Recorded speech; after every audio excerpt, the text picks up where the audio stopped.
우리의 삶을 이끌어 가신 하나님, 지난날 우리에게 베푸신 놀라운 은혜에 감사 감격하여 주일 헌금, 감사 헌금, 교육관 헌금, 11조 헌금, 기타 여러 명목으로 하나님 앞에 드린 이 헌금이 복음을 땅끝까지 전파하는 일과 하나님 나라가 이 땅에 이루어지는 일을 위해서 귀하게 쓰임받게 하시고 하나님의 영광이 드러나게 해 주시옵소서. 바친 손길 위에 하나님께서 약속하신 것처럼 하늘문을 여시고 넘치는 은혜와 평강으로 함께해 주시옵소서. 이제 저희들이 하나님의 말씀을 듣고자 합니다. 하나님, 흐트러진 마음을 주님께로 향할 수 있게 해 주시옵소서. 어리석은 저의 마음을 성령 하나님이 일깨워 주셔서 이 말씀을 통하여 살아계신 하나님을 인격적으로 만나고 우리가 새로워지게 하시고 하나님의 백성으로 새롭게 살 수 있도록 새 힘을 주시옵소서. 상처받은 심령이 있습니까? 주님의 말씀으로 치유받게 해 주시옵소서. 병이 연약한 자들이 있습니까? 말씀으로 그들의 육신이 치유받게 해 주시옵소서. 인간관계 때문에 또 세상 일로 염려하는 자들이 있습니까?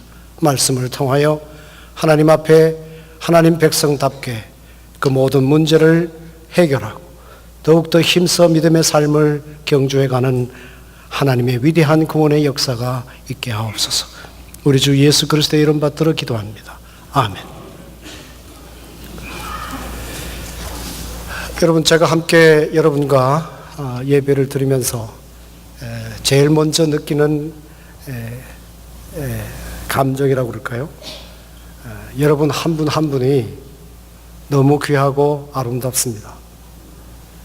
목사인 저의 눈으로 볼 때도 그런데 하물며 하나님이 보실 때 여러분이 얼마나 귀하고 아름답겠습니까?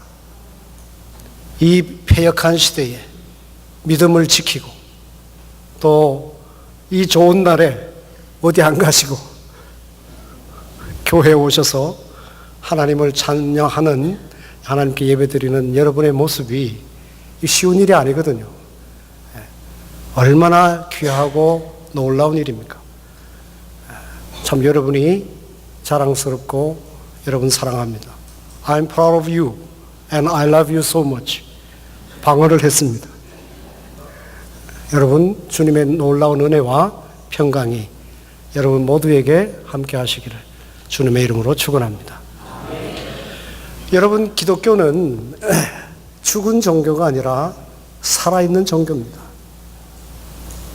왜냐하면 살아있는 하나님을 믿기 때문입니다. 우리는 어떤 이론을 익히는 것도 아니고 또 어떤 관련 체계를 받아들이는 것이 아닙니다. 살아계신 하나님을 믿고 하나님의 백성으로 살아가는 것입니다. 그래서 이 험한 세상에서도 우리는 기쁨을 누릴 수 있습니다.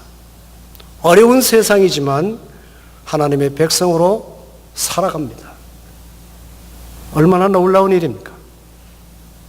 이러한 기독교의 특성은 교회 역사를 통해서도 잘 증명되어 있습니다. 여러분 잘 아시다시피 초기 교회, 초대교회란 말을 많이 쓰는데 초대하면 무슨 초대한다는 뜻이 있어서 시간의 개념이기 때문에 초기 교회라고 하는 것이 더 바람직하다고 봅니다. 초기 교회에 여러분 교인들 잘 아시지 않습니까? 믿음을 지키기 위해서 얼마나 많은 핍박을 받았습니까? 로마 제국에 갖은 고통을 겪었습니다. 아마 그 당시에 로마를 지배하는 사람들은 기독교가 곧 사라질 것이라 그렇게 여겼습니다. 그러나 하나님을 믿는 사람은, 하나님의 교회는 점점점 퍼져갔습니다. 마침내 로마 제국을 기독교 제국으로 바꿨습니다. 초기 교회뿐만입니까? 여러분, 그거 얘기하면 시간이 너무 많이 가서 그냥 짧게 말씀드립니다. 최근에 청교도들을 우리가 한번 돌아보면 영국에서 시작된 청교도 운동, 퓨리탄이라고 그럽니다. 이들은 그들이 하나님을 믿는 믿음 때문에 사회를 새롭게 했습니다. 술집을 다 없앴습니다. 주일날 일하지 못하게 했습니다. 모든 사회 구조 근간에 바탕에 기독교적 가치를 두었습니다. 기독교 나라를 세웠습니다. 이러한 믿음의 전통으로 미국에 건너간 청교도들, 그들이 추구한 것이 무엇이었습니까? 언덕 위에 거룩한 도시를 만들자. Holy City on the Hill. 성경 말씀에 기초한 나라를 세우고자 했습니다. 그것이 바로 미국의 헌법이고 오늘의 미국입니다. 여러분, 한국교회도 초기에 한국 사회에 끼친 좋은 영향이 너무나 많습니다. 한국 근대화에 기독교가 끼친 영향은 말할 수 없습니다. 가령 의료사업을 통해서든지 교육사업을 통해서든지 또 민중을 계몽하는 그런 사역을 통해서 또 민주주의라고 하는 그런 의식, 남녀평등이라고 하는 그러한 새로운 가치, 삶의 방식, 이런 것들을 한국 사회에 도입했습니다. 그래서 한국 사회가 오늘에 이르기까지 많은 영향을 끼쳤습니다. 그건 누구도 부인하지 않습니다. 그런데 오늘날 우리들의 모습을 한번 돌아보면 이러한 영광스러운 그런 모습과는 너무나 대조적입니다. 가는 곳마다 믿음의 사람들이 비난을 받습니다. 믿음의 공동체가 좋은 평가를 받지 못합니다. 사회로부터 사회에 좋은 영향을 끼치지 못하고 있습니다. 그럼 무엇 때문일까요? 그래서 사회는 기독교에 대해서 아주 비관적이고 절망적인 선언을 합니다. 아마 한국의 기독교는 얼마 가지 않아서 문을 닫고 말 것이다. 그런 얘기를 하면서 얼마나 악담을 하는지 모릅니다. 여러분, 이러한 현실에 우리는 어떻게 생각해야 하겠습니까? 여러분, 하나님께서 우리를 하나님의 사람으로 부르셨습니다. 하나님께서 이 교회를 세워주셨습니다. 한국 교회를 이끌어 가십니다. 교회의 머리는 주님이십니다. 주님이 살아계시기 때문에 주님의 교회는 결코 실패할 수가 없습니다. 그런데 오늘날 우리 한국 교회의 모습이 왜 이러한 현상에 머물고 있는가? 많은 사람들은 절망적인 얘기를 하지만 저는 그렇게 생각하지 않습니다. 그 근본적인 원인은 예수 믿는 사람이 예수 믿는 사람답게 살지 못하고 교회가 교회로서의 사명을, 모습을 다하지 못하고 이루어가지 못하기 때문입니다. 왜 그럴까요? 그것은 바로 믿음이 자라지 않기 때문에 그렇습니다. 믿음이 초보 단계에 머물러 있기 때문입니다. 여러분, 혹시 믿음 생활하다가 상처받는 그런 경험 없습니까? 난 저분 때문에 교회 오고 싶지 않다. 아무도 그런 얘기 하시는 분은 없는 것 같아요. 저만 그런 생각하는 것 같아요. 여러분, 믿음이 성숙하고 저는 그렇지 않아서 그러니까요. 많은 갈등과 상처를 입을 수 있습니다. 그럴 때 우리는 남을 정죄하기 쉬워요. 또 내가 너무 많은 상처를 입기 쉽습니다. 그러나 이때 우리는 어떻게 생각해야 될까요? 저분이 아직까지 믿음이 초보에 있기 때문이다. 또 내가 저 사람을 불쌍히 여기지 않는 그런 것은 내 자신도 지금 많은 문제가 있다. 이렇게 봐야 돼요. 성숙한 믿음의 사람은 나를 괴롭히는 사람까지도 어떻게 봐야 돼요? 불쌍히 여겨야 돼요.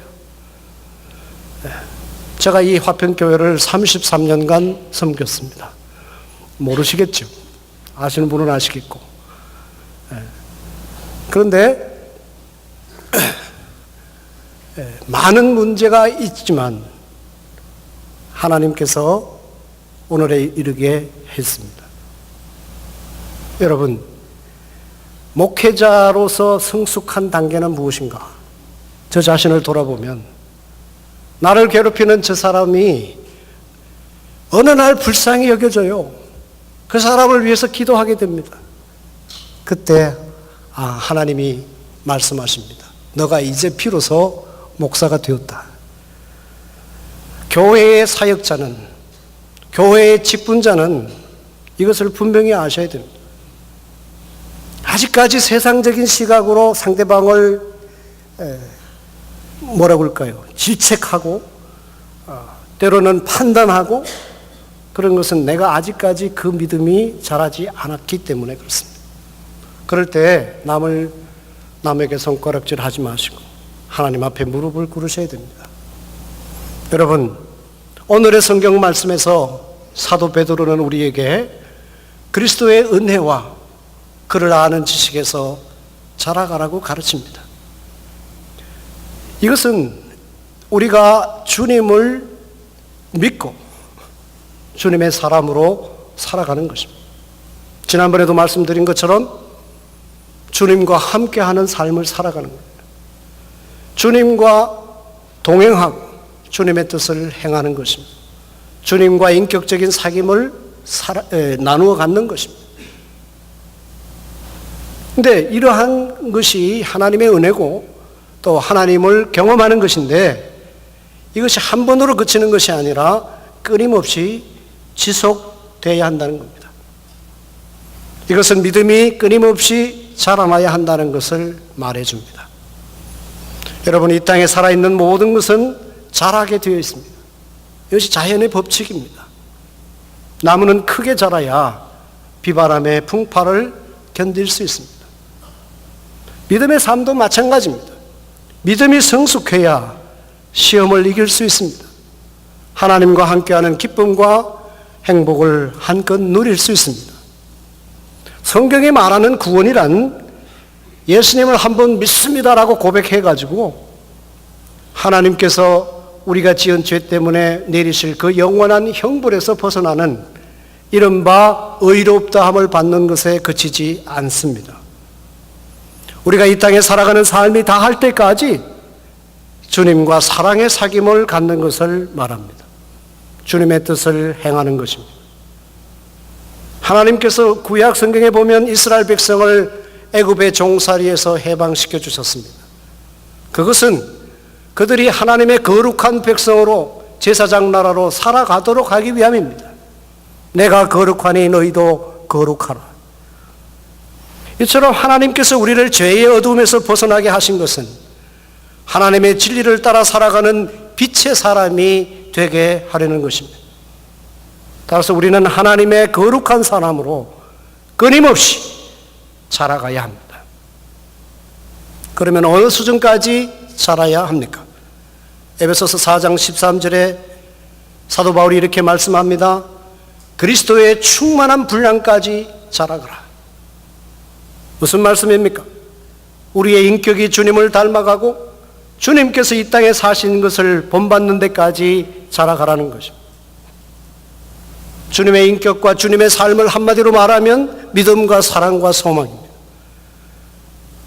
주님은 끝까지 하나님의 하나님 되심을 인정하고 하나님의 모든 삶을 이끌어 가시고 인류 역사를 기쁘신 뜻 가운데 주관하신다는 것을 믿었습니다.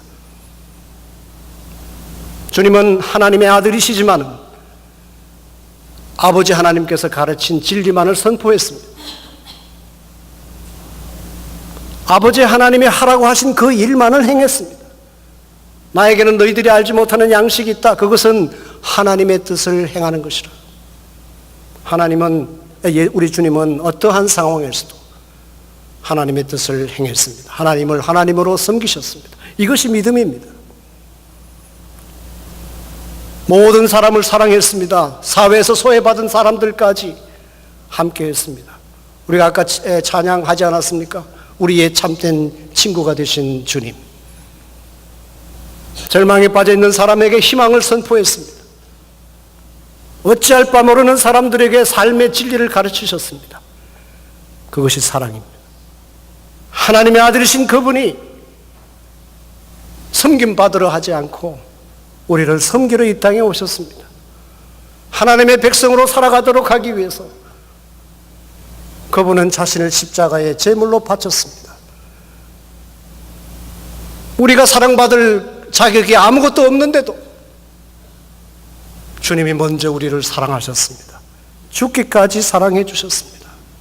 이런 사랑을 우리가 입었습니다. 그렇기 때문에 우리는 희망을 가질 수 있습니다.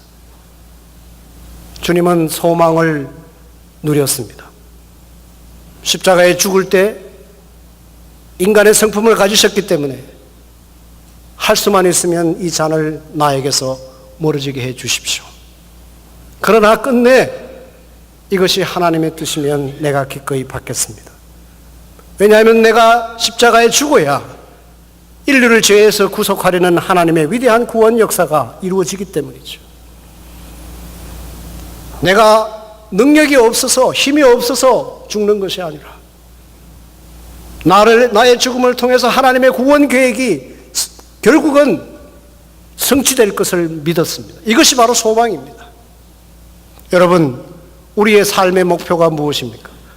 우리의 삶의 방향이 무엇입니까? 우리는 주님처럼 믿음의 사람이 되어야 합니다. 이웃을 사랑해야 합니다. 나의 유익을 구하지 아니하고 남을 앞세우는 삶의 방식을 우리는 실천해 가야 합니다. 아무리 내일이 암울하다 할지라도 하나님께서 나를 향하신 계획은 실패가 없을 것이라는 믿고 묵묵히 나아가야 합니다. 지난주에 말씀드리지 않았습니까?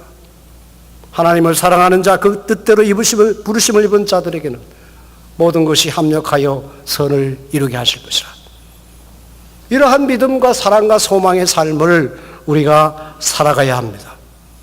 이러한 목표를 향해서 어제보다 나은 오늘, 오늘보다 나은 내일을 이루어가도록 끊임없이 힘써가야 합니다. 이것이 살아있는 믿음의 모습입니다. 여러분, 믿음이 자라려면 변화해야 합니다. 로마서 12장 2절에서 사도 바울은 가르칩니다. 너희는 이 세대를 본받지 말고 오직 마음을 새롭게 함으로 변화를 받아 하나님의 선하시고 기뻐하시고 온전하신 뜻이 무엇인지 분별하도록 하라. 여러분, 우리가 변화하려면 세상 사람들이 추구하는 가치와 욕망을 버리고 우리를 향하신 하나님의 뜻을 바로 헤아려야 합니다. 사랑하는 여러분, 독일의 위대한 문호 괴테는 이런 말을 했습니다. 탈피하지 못하는 뱀은 죽는다. 뱀은 정기적으로 껍질을 벗습니다. 그렇게 함으로써 자신의 생명을 유지하고 자랍니다. 만약 뱀이 껍질을 벗지 못하면 자신의 껍질에 갇혀서 죽습니다.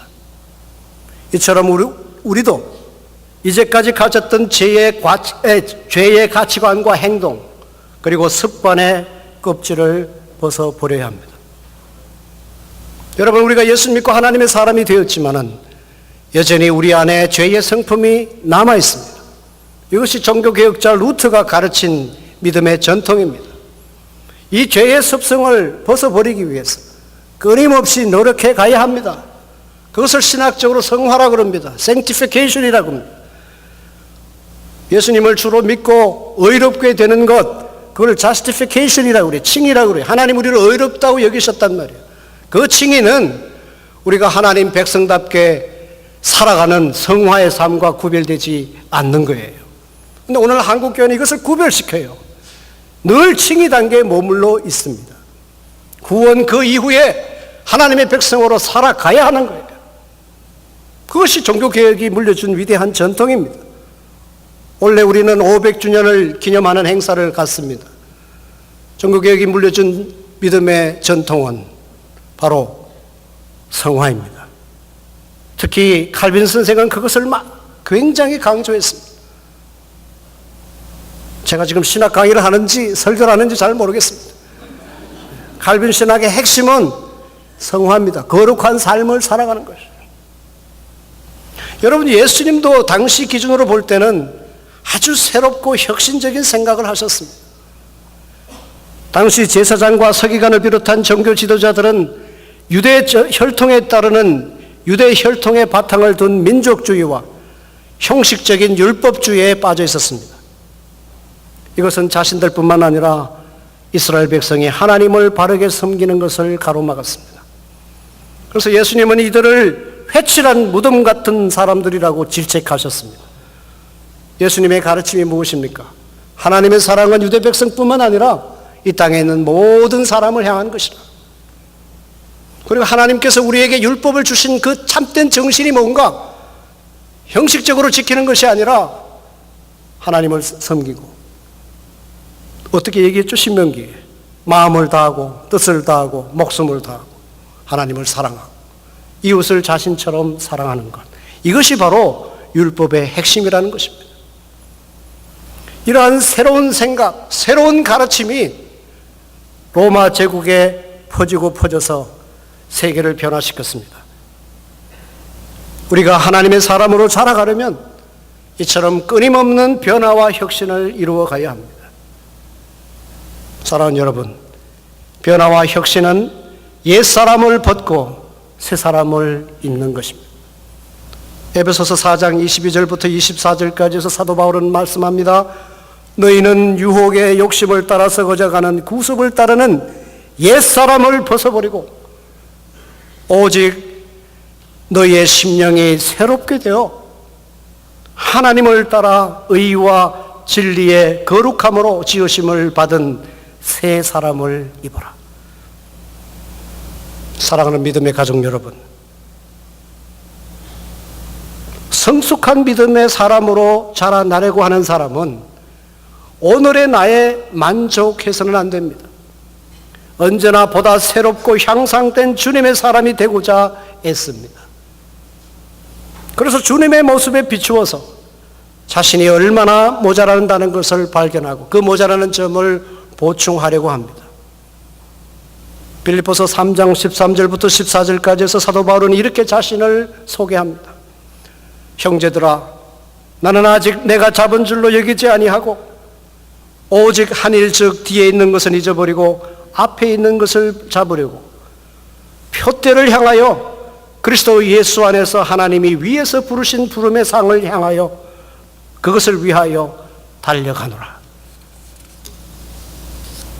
지금부터 약 33년 전 제가 합동신학대학원에 다닐 때 우리 교단의 목사님, 동문, 재학생들이 우리의 믿음의 스승이신 그리고 성경 주석가이신 박윤선 목사님의 사역 50주년을 기념하여 감사 예배를 마련했습니다. 박 목사님은 예배 순서 마지막에 소감 한마디를 해달라는 요구를 받고 앞에 나오셔서 이렇게 말씀하셨습니다. 내가 오래된 죄인임을 오늘 새삼스럽게 알게 되었습니다.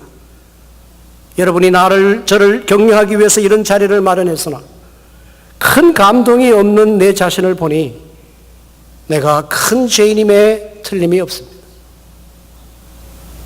이 말씀도 어떻게 하셨을 것 같아요? 혹시 박윤선 목사님과 신앙생활 하시던 교인들은 아시죠? 저처럼 이렇게 부드럽게 얘기하시지 않죠? 아무도 반응이 없네요. 퉁명스럽게 전형적인 이북 말투로 아주 거칠게 말씀하시고는 들어가셨어요. 제가 개인적으로 한번 여쭈었습니다. 목사님, 그렇게 하실 말씀이 없어요. 우리가 이 예배를 마련하기 위해서 얼마나 많이 수고했는데. 사랑하는 제자들아, 사랑하는 후학들이여, 고맙다. 그 격려하는 말씀도 좀 하시지. 내가 죄인임을 내가 알게 되었다, 그 얘기만 하고 가십니까? 그랬더니 목사님 뭐라고 하신지 알아요? 아무리 생각해도 나는 주님 앞에서 내 자신의 모습을 볼 때 내가 죄인인 것밖에 보이지 않는다는 거예요. 제가 이런 박윤선 목사님의 모습을 보고 그 당시 화평교회 청년 2부가 마련한 그 교지를 발행했는데 이 교지에서 내가 이런 글을 썼습니다. 박윤선 목사님이 자신을 죄인이라고 얘기하신 것은 남들이 알지 못하는 무슨 흉악한 죄를 지었다는 것이 아니고 주님이 기준이 되시니까, 주님의 말씀에 비추어 보니까 그 기준보다는 자신이 너무도 모자라는 것을 알게 되신 것이다. 여러분, 이것은 마치 사도 바울이 자신의 죄스러운 모습을 보고 절규하는 것과 같습니다. 디모데전서 1장 15절에서 내가 죄인 중에 괴수다라고 말씀합니다. 로마서 7장 19절에서 내가 원하는 바 선은 행치 아니하고 도리어 원하지 아니하는 바 악을 행하는도다. 오라 나는 공고한 사람이다. 이 사망의 몸에서 누가 나를 건져내랴. 여러분, 이처럼 성숙한 믿음의 사람일수록 자신이 죄인인 것을 의식하게 됩니다. 그것은 주님과 주님의 말씀이 자신을 바라보는 기준이 되기 때문입니다. 여러분, 대개 시험을 치고 온 학생들에게 물어보면 두 가지 반응이에요. 오늘 시험 잘 쳤다. 다른 사람은 망쳤어요. 그러죠? 잘 못 쳤다. 시험 잘 쳤다고 하는 사람은 어떤 사람입니까? 예? 남을 좀 돌아보세요.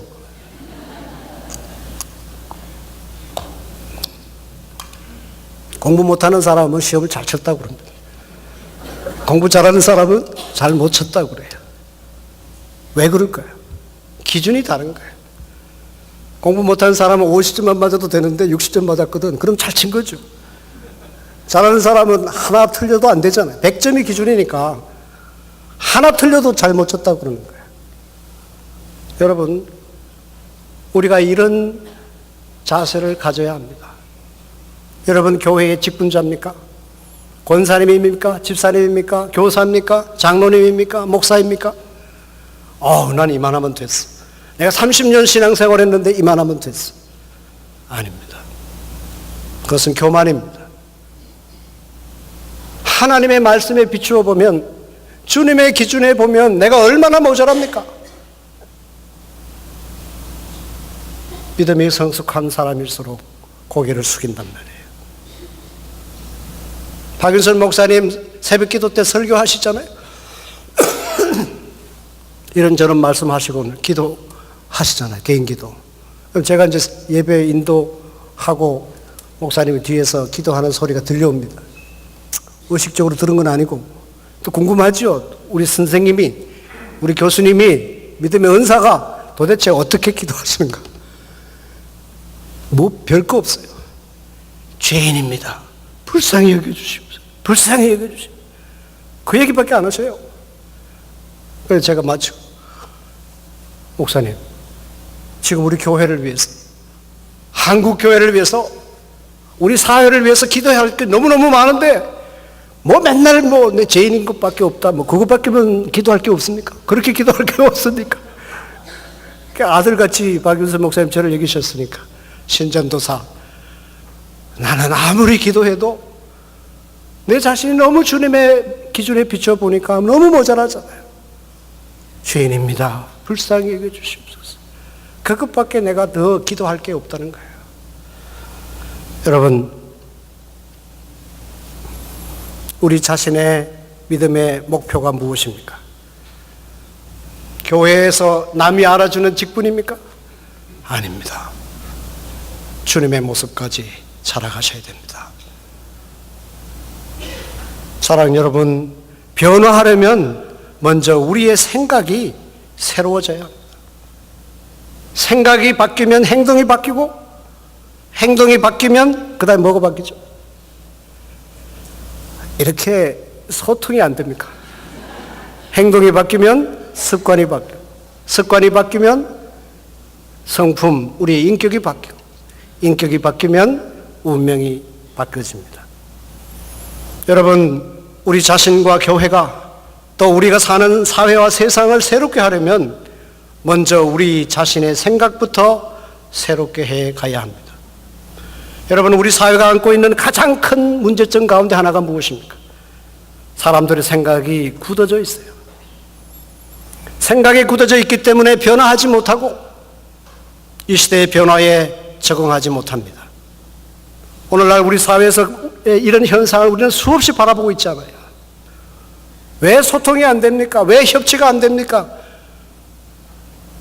자기 생각의 테두리 속에 갇혀있기 때문에 그런 거예요. 새로운 생각을 가지려는 몸부림이 없는 사람과 공동체는 희망이 없습니다. 역사의 무대에서 결국 퇴출당하고 맙니다. 사랑하는 여러분, 성경의 가르침을 따르는 사람은 언제나 이전의 생각과 체계에 갇혀 있지 않고 그 너머를 생각합니다. 동양 사람은 기존의 체계와 세계를 넘어가려 하지 않고 좋아하려고 합니다. 이것이 동양 사상이 갖는 특성입니다. 이것은 제가 오랫동안 동양 철학을 공부한 결과입니다. 자연의 힘이 너무 크기 때문에 자연을 극복하려 하기보다는 자연과 순응하려고 했어요. 만약에 자연을 극복하고 자연을 넘어가려고 하면 재난을 당한다고 생각했습니다. 그러나 기독교 문명이 들어간 나라는 언제나 기존의 세계를 넘어가려고 합니다. 그것은 초월의 하나님을 믿기 때문입니다. 오랫동안 제가 신학을 한 결과 그것을 알아냈습니다. 성경의 하나님은 이 세상, 이 세계를 지으시고 그것을 다스립니다. 하지만 또한 이 세상을, 이 세계를 초월해 계시는 분입니다. 이런 초월의 하나님을 믿는 사람은 기존의 사고틀에 머물러 있지 않고 언제나 그것을 넘어가려고 합니다. 그래서 창의적인 사람이 되는 거예요. 여러분, 오늘날 서양 나라들이 선진 사회가 된 것이 무엇 때문일까요? 창의적이기 때문에 그렇습니다. 여러분, 구체적인 예를 들자면 많이 있잖아요. 새로운 생각을 했어요. 기존의 생각을 뛰어넘는단 말이에요. 여러분, 이것이 바로 살아있는 기독교의 특성입니다. 갇혀 있으면 안 돼요. 어느 개인도 언제나 자라가는 과정에 있습니다. 어느 교회도 완벽한 상태가 있는 것이 아니라 주님께서 원하시는 그런 믿음의 공동체로 향상되어가는, 자라가는 과정에 있습니다. 끊임없는 새로운 자신이 되려고 해야 되고 우리 교회 공동체가 끊임없이 새로워지려고 애를 써야 돼요. 그것이 살아있는 신앙의 모습입니다. 머물러 있으면 안 된단 말이에요. 머물러 있으면 전통의 얽매입니다. 가톨릭이 바로 그것입니다. 전통에 머물러 있으니까 살아계신 하나님의 말씀이 성경이 주는 그러한 역동성을 잃어버리고 말지 않아요. 형식에 머물고 말지 않습니까? 사랑하는 여러분, 성숙한 믿음으로 자라가려면 자라고자 하는 열정을 가져야 됩니다. 여러분, 믿음의 성장은 두말할 것 없이 하나님이 주신 은혜입니다. 하나님께서 은혜를 베푸셔야 우리의 믿음이 자랍니다. 그러나 우리 편에서는 믿음의 성장을 위해서 내 힘으로 이루려고 노력해야 됩니다. 왜 그렇습니까? 하나님은 우리를 인격적으로 대우하십니다. 하나님은 우리의 의사와 상관없이 우리를 강제로 끌고 가지 않는단 말이에요. 우리의 반응을 요구하신단 말이에요. 그처럼 우리를 대우하신단 말이에요. 따라서 우리가 성숙한 믿음의 사람으로 자라나려는 열정을 갖는 것은 우리가 하나님을 믿고 신뢰하는 진실함의 표시입니다. 우리가 어떤 사람을 사랑하면 진실된 반응을 요구하지 않습니까? 아무리 사랑을 베풀는데 반응이 없다, 그건 사랑 아니죠. 주고받아야죠. 그 인격적 관계죠. 그게 건전한 사랑이죠. 하나님이 우리를 사랑하고 하나님이 우리에게 은혜를 베푸시면 그 은혜에 반응해야 돼요. 그 반응이 뭘까? 우리 힘으로 성화를 이루어 가려고 하는, 우리 힘으로 믿음의 성장을 이루려고 하는 그런 열정으로, 노력으로 나타나야 된단 말이에요. 여러분, 오늘 우리가 믿는 모든 믿음의 교리가 다 여기에 연결되어 있습니다. 언젠가 특강하는 기회가 있으면 이것을 구체적으로 제가 말씀드릴 수 있습니다. 근데 우리 한국 교회는 하나님이 은혜 주셔야 되니 내가 뭐 노력한다고 되는가? 노력 안 해요. 전도도 노력 안 합니다. 왜? 하나님이 택한 사람은 언젠가 하나님이 구원하시겠지. 그래서 전도 잘 안 하잖아요. 하나님 편에서는 하나님이 택한 사람을 구원하십니다. 하나님이 택한 사람을 거룩하게 해 가십니다. 그러나 우리 편에는 뭐예요? 우리가 믿음으로 고백해야 되죠. 우리가 애써야 되죠. 은혜를 사모하는 자에게 내가 은혜를 베푸신다 그러잖아요. 문을 두드리라 그래야 열린다 그러잖아요. 이것이 믿음의 신비입니다. 신학의 미스터리입니다. 이걸 여러분 30년 넘게 신학한 한 후에 깨달은 것입니다. 이 역설의 논리를 잘 모르기 때문에 한쪽으로만 치우쳐요. 하나님의 은혜만 강조하면 인간의 노력이 없어요. 이것을 신학적으로 God's sovereignty라고 그래요. 하나님의 주권이라고 그래요. Human responsibility, 인간의 책임이라고 그래요. 하나님의 주권만 인정하면 인간의 책임이 약해지는 거예요. 좀 리버럴한 그런 교회나 신학교에서는 이쪽만 또 강조하는 거예요. 인간의 책임만. 그러나 제 결론은 이 두 가지가 분리되는 게 아니라 같이 가는 거예요. 하나님이 우리가 힘쓰고 애쓰는 방식으로 우리를 이끌어 가신단 말이에요. 그것이 하나님의 주권이지. 우리를 게으름뱅이 만들기 위해서 우리를 구원하신 거 아닙니다.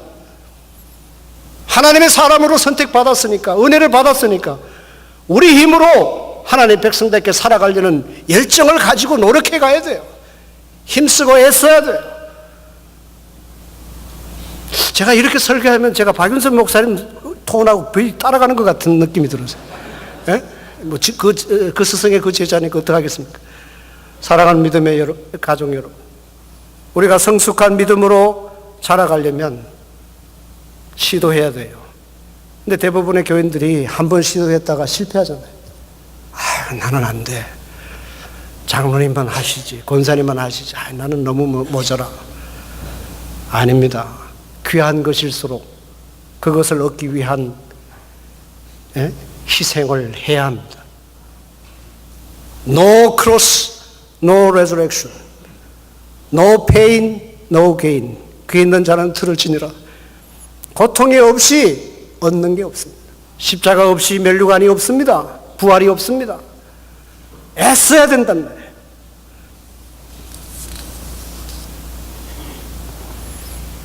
인류 최초로 히말라야 정상에 오른 영국의 에드먼드 힐러리 경은 이런 말을 했어요. 사람이 사람다운 것은 도전 정신이 있기 때문이다. 또 다른 우리 젊은이를 위해서 한 예를 들까요? 여러분 좋아하는 스티브 잡스, IT 산업의 천재 아닙니까? 이번에 스탠포드 대학에서 유명한 연설을 했습니다. Stay hungry, stay foolish. 갈급한 마음을 가져란 말이에요. 남이 볼 때 어리석은 것처럼 자신의 모습에 만족하지 말고 끊임없이 현실에 안주하지 말고 보다 나은 미래를 향해서 나아가라는 거예요. 도전하라는 거예요. 이것이 살아있는 인간의 모습입니다. 여러분, 믿음의 성장을 위해서 도전해야 향상이 있습니다. 도전이라는 목표를 향해 나아가는 용기와 신념입니다. 내가 이렇게 하면 반드시 이룰 것이라고 하는 그런 신념, 그리고 그것을 구체적으로 이루어가려고 하는 용기가 있어야 된단 말이에요. 근데 사람들이 도전하지 않습니다. 왜요? 실패가 두렵기 때문입니다. 그러나 도전했다가 실패하면 50% 실패한 거지만 도전조차 하지 아니하면 100% 실패한 것입니다. 사랑하는 믿음의 여러분, 믿음의 가족 여러분, 성숙한 믿음으로 자라가려면 그것에 따르는 시련을 각오해야 합니다. 우리는 건강을 지키기 위해서 예방주사를 맞지 않습니까? 여러분, 예방주사 맞는 거 좋아하는 사람 있어요? 고통스럽잖아요. 귀찮잖아요. 그러나 건강을 유지하기 위해서 그것을 맞습니다. 혹독한 추위를 견뎌낸 꽃만이 그윽하고 아름다운 향기를 냅니다. 이처럼 시련은 우리가 믿음의 사람으로 자라가는데 반드시 있어야 하는 것입니다. 하나님이 우리를 지으셨기 때문에 우리를 가장 정확히 아십니다. 시련을 통하지 않고는 믿음의 사람으로 자라가지 않아요. 시련은 우리가 하나님께서 성경 말씀으로 약속한 것을 바라보고 인내하게 합니다. 한번 믿어서 그냥 천사같이 살면 얼마나 좋습니까? 한번 믿어서 그냥 하늘나라를 소유하면 얼마나 좋겠습니까? 스텝 바이 스텝으로 간단 말이에요. 인내해야 돼요. 믿음을 지키기 위해서 가진 시련을 참아내야 되는 거예요. 근데 왜 그런 인내를 우리로 하여금 겪게 하실까요? 그 인내를 해야 비로소 믿음의 사람에게 약속한 것을 바라볼 수 있는 자격이 있기 때문에, 그런 성품을 가질 수 있기 때문에 그렇습니다. 따라서 성경의 가르침에 비춰볼 때 누가 가장 값진 삶을 산 사람입니까? 세상적인 성공을 이루어서 부러움을 사는 사람입니까? 아닙니다. 그건 세상 가치관이죠. 성숙한 믿음의 사람이 되기 위해서 갖은 시련에도 불구하고 날마다 쉬지 않고 줄기차게 믿음의 성장을 위해서 달려가는 사람입니다. 사랑하는 여러분, 말씀을 맺겠습니다. 우리 자신이 누구입니까? 우리 자신이 누구인가가 우리의 믿음의 삶을 살아가는 데 있어서 아주 중요한 기반이 됩니다. 그런데 우리는 우리 자신을 제대로 잘 모르는 것 같아요. 그래서 어떤 어려움이 있으면 그냥 좌절합니다. 사업하다가 얼마나 어려움이 있으면 그냥 절망에 빠집니다. 하나님 어디 계십니까? 왜 내가 이런 고난을 겪게 하십니까? 여러분, 하나님은 우리를 어떻게 바라보십니까? 누구보다도 사랑하신답니다. 그래서 독생자 아들까지 희생하지 않고 이 땅에 보내셨습니다. 우리를 하나님의 백성 만들기 위해서, 하나님의 사람으로 만들기 위해서 그 독생자가 우리의 죄의 모든 짐을 짊어지고 십자가에 죽게 하셨습니다. 그것은 우리가 주님의 제자로서의 삶을 살아가도록 하기 위함입니다. 주님은 부활하셔서 하늘나라 올라가셨어요. 그 주님은 우리를 통해서 당신의 모습을 세상 사람들에게 나타내 보이시기를 원하신답니다. 주님은 우리를 통해서 영광 받으시기를 원한답니다. 한 점 흠도 티도 없는 하나님의 사람이 되어서 하나님을 찬양하고 하나님이 베푸신 은혜를 찬송하게 하는 것이에요. 그것이 우리가 하나님께 영광을 돌리는 길이죠. 뿐만 아니라 세상에 빛이 되게 하기 위함이란 말이에요. 내 혼자 예수 잘 믿어서 그냥 구원받고 복받고 살아가는 것이 아니라 인간은 사회적 존재입니다. 하나님이 그렇게 지으셨습니다. 세상 사람들에게 빛이 되게 하기 위함이란 말이에요. 우리가 살아가는 모습을 보고 하나님의 자녀로서 살아가는 모습을 보고 절망에 빠진 사람이 희망을 얻게 해야 된단 말이에요. 어떻게 살아가야 할지 몰라 방황하는 사람들에게 참된 삶의 진리를 가르쳐 줘야 된단 말이에요. 삶의 방향을 제시해야 된단 말이에요. 그래서 그 사람들이 우리를 보고 나도 저 사람처럼 예수 믿고 복받는 삶을 살고 싶다고 말할 수 있게 해야 된단 말이에요. 이것이 증인의 삶입니다. 한 걸음 더 나아가서 하나님이 보시는 교회가 무엇입니까? 어쩌다가 이렇게 공동체로 이뤘습니까? 아닙니다. 세상을 지으신 하나님, 만물의 주가 되신 그리스도는 교회를 통해서 이 우주 만물을 통일하게 하시려는 거예요. 교회를 통해서 하나님 나라를 이 땅에 세워 가시려고 한단 말이에요. 우리는 그런 면에서 하나님 나라를 이 땅에 이루어가는 역군들입니다. 하나님의 일꾼들입니다. 이 교회를 통해서 하나님 나라의 모습을 경험하고 세상 사람들에게 하나님 나라의 모습을 보여줘야 된단 말이에요. 그래서 교회는 visible church, 볼 수 있는 가시적 교회가 되어야 됩니다. 우리끼리 우아하게 예배하는 것으로 그쳐서는 안 돼요. 우리끼리 교제하는 것으로 만족해서는 안 된단 말이에요. 세상 사람들에게 하나님 나라의 모습을 보여줘야 된단 말이에요. 그걸 사인이라고 그래요. 사인. 표징이 되어야 된다는 거예요. 여러분, 우리 한 사람을 통해서 이루시고자 하시는 하나님의 계획, 우리 공동체를 통해서 하나님이 이루시고자 하는 그 뜻이 무엇입니까? 이처럼 놀랍고 영광스러운 것이에요. 이러한 것을 제대로 하려면 어떻게 해야 돼요? 우리 믿음이 자라가야죠. 성숙해야 되죠. 그러므로 우리는 다른 무엇보다도 믿음의 초보에 머물지 말고 주님을 닮아가는 그 수준까지 자라가려고 애를 써야 됩니다.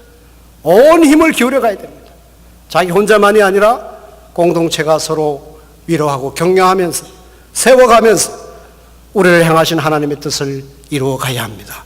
우리 개인을 통해서, 우리 교회를 통해서. 그때 하나님은 영광 받으실 것입니다. 잘했다 칭찬받는 하나님의 백성이 될 것입니다. 썩지 않는 면류관을 받을 것입니다. 교회를 통해서 하나님 영광 받으실 것입니다. 이러한 비전을 가지고 우리가 손에 손을 잡고 힘써 나아가십시다. 기도하겠습니다. 거룩하신 하나님, 오늘 우리 자신들의 모습을 살피면서 그리스도의 은혜와 그를 아는 지식에서 자라가라고 하는 이 사도 바울의 말씀이 우리 마음에 깊이 새겨서 우리의 신앙 인격과 우리의 삶 가운데서 귀한 열매로, 아름다운 열매로 이어질 수 있도록 하나님의 은혜를 베풀어 주옵소서. 우리 주 예수 그리스도의 이름으로 기도합니다. 아멘.